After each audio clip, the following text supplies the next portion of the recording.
Right. ఒకసారి నమస్తే తెలంగాణకు వెళ్ళడానికి ప్రయత్నం చేస్తే నమస్తే తెలంగాణలో మెయిన్గా పెద్ది యాదిలో కేసీఆర్ కంటతడి, పిల్లలను హక్కున చేర్చుకొని బీఆర్ఎస్ అధినేత భావోద్వేగమట, ఉద్యమ శాసనను తలుచుకొని మౌన ముద్రలోకి చంద్రశేఖరరావు, పార్టీ నేతల అనునయించడంతో తేరుకొని తేలికపడిన జననేత, పెద్ది లేడని దిక్కు లేదు, పెద్ది లేడని దిగులొద్దు, పెద్దన్నగా నేనున్నా, శ్రేణులకు కేసీఆర్ భరోసా, సుదర్శన్ రెడ్డి కుటుంబానికి భారీ ఆర్థిక చెక్కులు అందజేత అంట.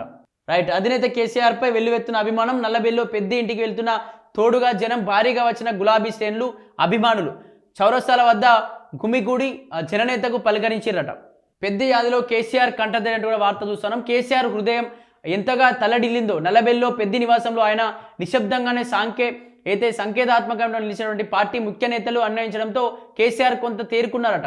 దాంతో అక్కడి వాతావరణం కాస్త తేలికబడ్డట్టయింది. అనారోగ్యంతో దవాఖానలో చికిత్స పొందుతూ ఇటీవల అకాల మరణం పొందిన పెద్ది సుదర్శన్ రెడ్డి కుటుంబాన్ని పరామర్శించేందుకు ఆదివారం ఎర్రవల్లి నివాసం నుంచి బయలుదేరిన కేసీఆర్ పెద్ది స్వగ్రామమైనటువంటి నల్లబెల్లికి మధ్యాహ్నం చేరుకున్నారు. ఈ సందర్భంగా పెద్ది సుదర్శన్ రెడ్డి అమరహాయ్ జోహార్ పెద్ది సుదర్శన్ రెడ్డి అంటూ సాగిన బీఆర్ఎస్ శ్రేణులు అభిమానుల నినాదాలు నడుమ పెద్ది సుదర్శన్ రెడ్డి చిత్రపటం వద్ద కేసీఆర్ నివాళులు సమర్పించారు. అనంతరం సుదర్శన్ రెడ్డి భార్య స్వప్న, కొడుకు నిదర్శన్ రెడ్డి, కూతురు ధర్మిష్టి, తల్లి అమృతమ్మ కేసీఆర్ ఓదార్చారట.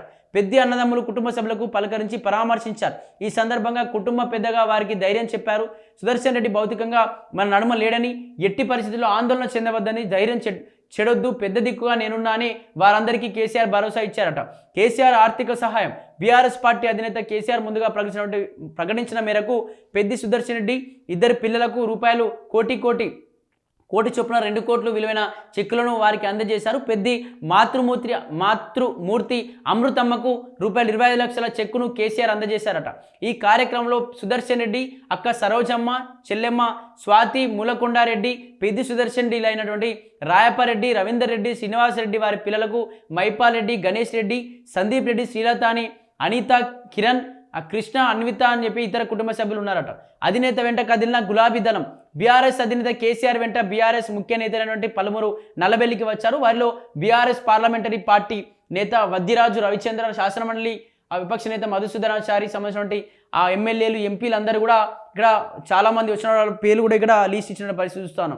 అలాగే కేసీఆర్ను ఆయుష్ పోసుకొని 100 ఏళ్ళు బతకాలే అమృతమ్మ, ఇక్కడ అమృతమ్మ కూడా కేసీఆర్ను దీవించిందట. నా ఆయుష్ పోసుకుని కూడా 100 ఏళ్ళు బతుకు బిడ్డ, ఈ తెలంగాణను పరిపాలించు అంటూ కూడా ఇక్కడ మాట్లాడినట్టుగా తెలుస్తోంది. కేసీఆర్ను ఆయుష్ పోసుకొని కేసీఆర్ నిండు 100 ఏళ్ళు బతకాలి, కన్న కొడుకోలే మాకు ఆపదప్పుడు కేసీఆర్ తోడు నిలిచిండు, నా ఆయుష్ కూడా పోసుకొని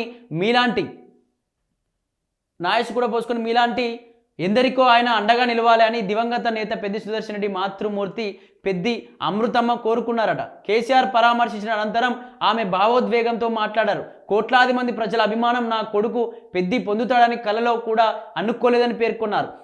ఉపాసం ఉండి నా కొడుకు రాజకీయాల్లో పనిచేసేటోడు, కొడుకు ఎదిగాక ఒక్కనాడు నా చేత బువ్వ ఎరుగడాయే, ఎప్పుడు ప్రజల కోసమే ఆరాట పడిండు అని తెలిపింది. తెలంగాణ వస్తే అందరి బతుకులు మారుతాయని అనేటోడు ఎక్కువ మాట్లాడేటాడు. తెలంగాణ కోసం కొడుకు పోలీసుల్లో దెబ్బలు తిన్నాడు, ఆయన నిత్యం ప్రజల కోసమే ఆరాట పడేటాడని తెలిపారు. కోట్లాది మంది ప్రజల ఆశీర్వాదం పొందిన కొడుకు భగవంతుడు ఓర్వకపాయ అని ఆవేదన వ్యక్తం చేసిందట. ఏదైతే పెద్ది సుదర్శన్ రెడ్డి యొక్క తల్లి అమృతమ్మ మాట్లాడుతూ, కేసీఆర్ గారు మీరు కూడా నా ఆయుష్ పోసుకొని కలకలాల పాటు ఉండాలి.